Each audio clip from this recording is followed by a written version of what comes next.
Everybody, this is Mark Racine. I figured I am tired of typing and you are probably tired of reading emails. So instead of doing one more email update, I will do a video update.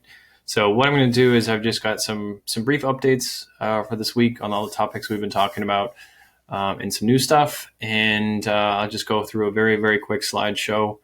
Hopefully I will not be too long-winded, and I hope that this is also easier for you to digest. This is my week one update, 1 week after being shut down for the coronavirus. And hopefully there won't be too many more weeks like this. So let's go on to Chromebook deliveries. So the focus for the Chromebook deliveries is to make sure that students who have a device at home are all set. And then for students who don't, let's get them a Chromebook. So this is not there's 55,000 students and all 55,000 students need to have a Chromebook. These are for the students that need them. And then we also make sure that our focus this week is making sure that students only get one. So if you give one at school, I'm not going to deliver one. And we'll talk a little bit about how that works. The process for getting a Chromebook to a student's very simple. We first collect their requests. Last week, there was a request form asking for families who needed one. That all gets joined with your inventories that you gave to me. We then filter out the students who already have a device or the students who have asked for a device multiple times. And then we send out appointments to families for them to make an appointment. And that's when we'll deliver them. So we've got I'd say about 20 volunteers tomorrow going to be rolling out across all neighborhoods in the city and getting them a device. In order to monitor what your school inventory looks like or what your requests look like, we've made a dashboard. And so if you click this link in the slideshow, it's going to take you to this. And this is a very quick dashboard for you to see in real time what's going on with the deliveries and who from your school is on queue to receive one. The box up here filters down to each of your schools. And you'll be able to see a list of all the students who have requested a device. And then over here, your delivery method. So this is a school that has asked for us to deliver them for them. If it says school, there are some schools that have asked to do their own deployments. We're going to talk about that in a second. And then in terms of how many devices you've given out from your school, we've got 58. How many requests have come in from central office? And then there are 3 duplicates.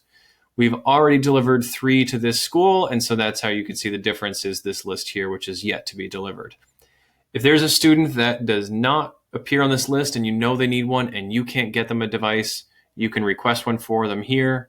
If you're seeing a student that you know you've already gotten a Chromebook to and you want to take them off of this list, click here and then enter that Chromebook into this form. If you don't know what the asset tag is, just click 99999 for the asset tag number. And if you haven't told us if you're doing the deployments or if we are, just click here to let us know, and that will automatically update. So if your school shows nothing and you know that some students have requested, you may not have given us your preference yet. So this link is live that you can use. It's limited. There's a little bit of student information in there, but again, we want to limit who gets access to this one. So it's just to the school tech supports or principals. If your school is shown as hold, it means one of 3 things. It means I haven't received your inventory. So I don't know if you've given out Chromebooks and I don't want to send one home when you already have. It means I can't understand your inventory. Some of them are a little bit complicated or some of them are handwritten. I won't call out that person, but let's just say it's a high school in East Boston. Or it's locked, and locked just means I can't get into the spreadsheet because I don't have permission to do it. For those of you who have chosen to do school deliveries and now you realize that your school is being closed tomorrow, let's connect on what the next plan is. I'm totally fine with you doing deployments, continuing to do deployments as long as you're allowed to do so. If you need devices because you can't get into your building, just let me know and we'll figure that out. And then behind the scenes, we're also working on a contingency plan. Should there be further restrictions on movement around the city or the state? We don't know of any shelter-in-place plans. We don't know of any kind of lockdowns, but we are looking at other states and identifying what are our opportunities to continue Chromebook delivery should there be tighter restrictions here in the city. So all of that is to be determined, but we are looking at food delivery sites as Chromebook deployment places, or grocery stores, or continuing with our home deliveries. Right now, we are just doing deliveries, except for the schools that are still doing their own deployments. We're not doing central deployments. We had originally considered doing that, but then when we saw crowds of people rushing meal sites for a Chromebook, we realized it was not safe to do so. And so this is why we're doing one at a time for each student to their home. Next topic is tech support. So this has been a tough one. We started to plan for remote tech support a few weeks ago, thinking that this could happen. And so this week, obviously, we had to put our plans in place. Our help desk is adjusting to work from home. They are all at home right now. They all have tools that they need to continue doing what they did in the office at home. They're a little bit, blind in terms of their visibility into some of the networks and things like that. Obviously, you're at home. We can't see anything at home, but we still do have most of the same capabilities that we did in the office. The challenge that we have, just to be transparent, is our help desk is used to just kind of standing up and saying, hey, does anybody know how to solve this problem? Now, with everybody being at different sites, we're a little bit operating with one hand tied behind our back. But again, our staff's getting used to it. They were preparing for this one for a while, so we'll get up to speed as fast as possible. And I think we've done pretty good over the last week, given the circumstances. We need your support on one thing, though, and that is family issues. A few folks have given out the IT help desk phone number for families to call in. And unfortunately, we're going to try to avoid that for two reasons. One is we don't have the translations abilities or interpretation abilities. I don't have the ability to receive. I don't have staff on the help desk that can translate over the phone. And so we've had a few issues this week that have been challenging for our families. Not that we don't want to, and we've had some adorable phone calls from kindergarten students this week trying to get into their Chromebook. But it's just something that it's not the best support model. And we also want to make sure that we can provide our staff with the best support. And if our phones are flooded with parents, it's going to be hard for all of us. So what we're asking us to do is really focus in on central office supporting our schools and schools supporting our students. And so as best you can, to take some of those technical issues first off of the students' plates, identify ways to solve them. And then if you can't escalate that to us through the help desk, that would be fantastic. The other thing we're noticing, and we've heard this from a number of schools, are the number of students who are having technical issues that may be a result of wanting to avoid just doing work. So that's the other thing that we can't quite tell. And we've had some calls this week that lasted for quite a long time. We started to get the thought that maybe that student just didn't want to log into class that day. And we are hearing the same thing from teachers and administrators as well. Not to say that every technical support call from a child is just they're trying to avoid it, but quite a large number of students who cannot remember their password, and then when we try it, it works perfectly. Along with that, in order for you guys to support your community, we know that we need to build out some of our tools. So you'll start to see some additional resources and tools for you to help support your staff, such as inventory tools for Chromebooks and self-service password reset tools for students. Internet options. So now when we talk about internet, it's not talking about school networks anymore. We don't have to worry about school Wi-Fi going down. We now need to worry about 55,000 Wi-Fi is going down. So the focus is very simple. We want to prioritize families getting broadband access. And by broadband, I mean Comcast Internet Essentials or Xfinity or Verizon Fios. The broadband capabilities are much, much more comprehensive and simply faster than a wireless hotspot, than what you get on your phone or a little hotspot device. So we are wanting to push everybody to make sure that we explore all of our broadband options. Our families explore broadband options first. Comcast Internet Essentials is the first company that came up and said, we'll give everybody 2 months of free Comcast. Just go to the Comcast Internet Essentials website. One thing I want to clarify, it's open to all BPS families. There is no eligibility aside from that. They also have these things called hotspots, which their definition of that is a wireless access point somewhere in the city that's open. They have a map of them, but we are still trying to figure out exactly what this means. We thought that this was just that every person's wireless router was going to be open, but it looks like it's more specific places in the city. So we'll get more clarity on that for you. And we also hearing that there are some families that are still having challenges with the eligibility rules.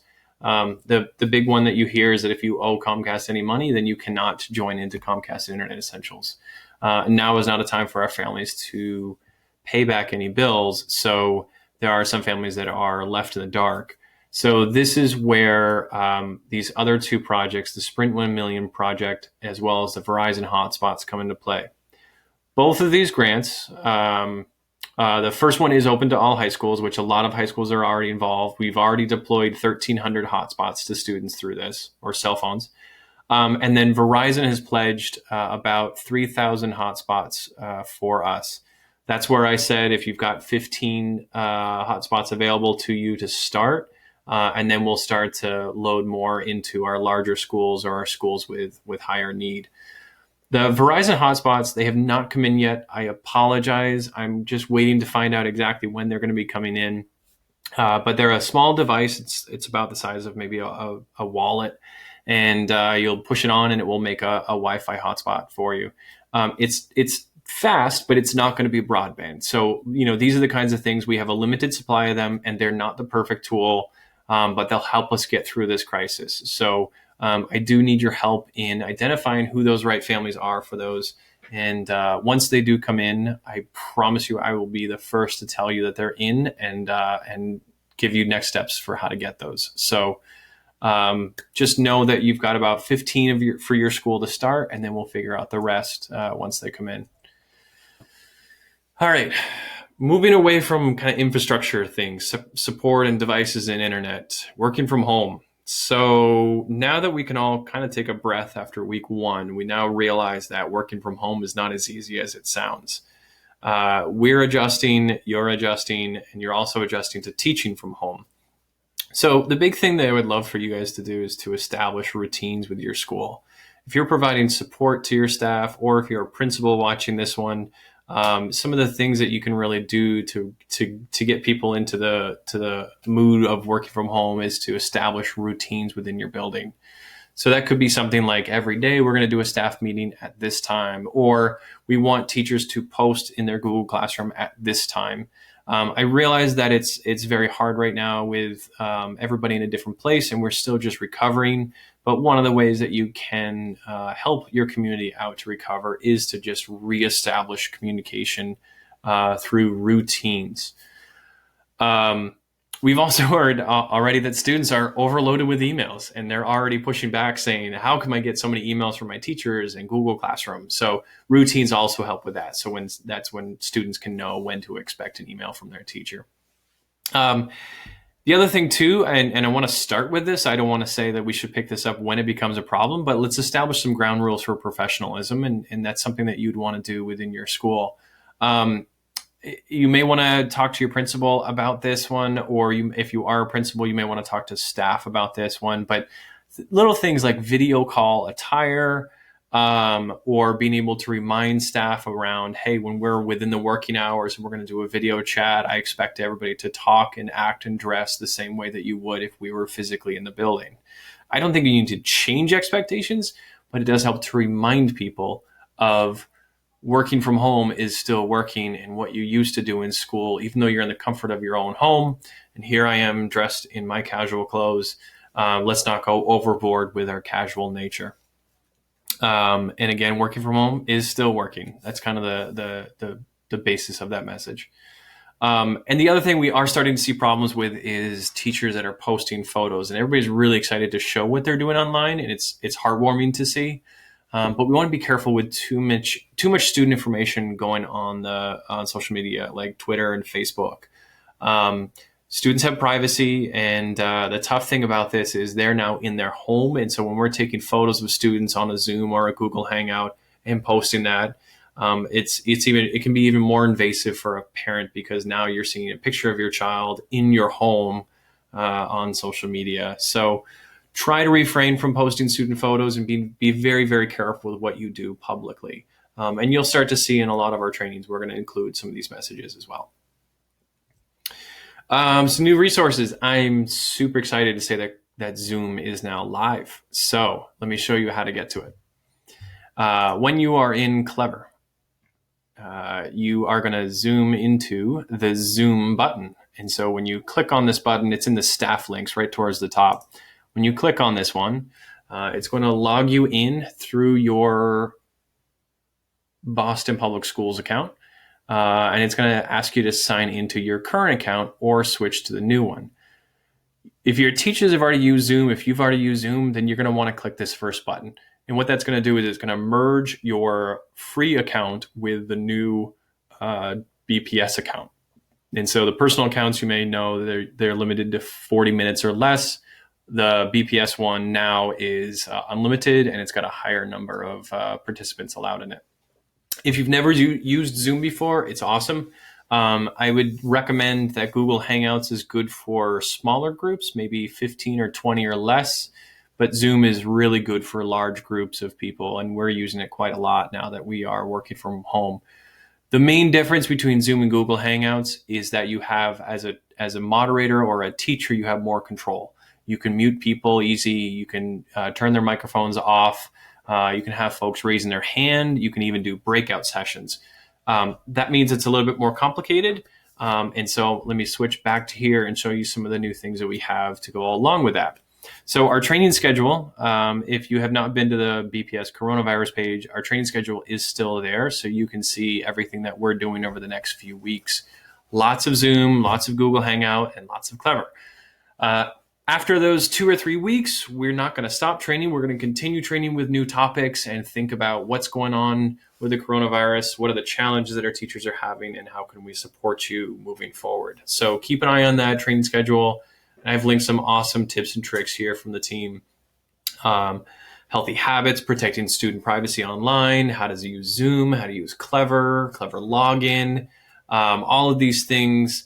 You know, it's about building the infrastructure, getting people up and running, and making sure that you guys know how to continue teaching just from a different setting. So all of these resources, we're doing our best to provide you the resources that you need in the languages that you need.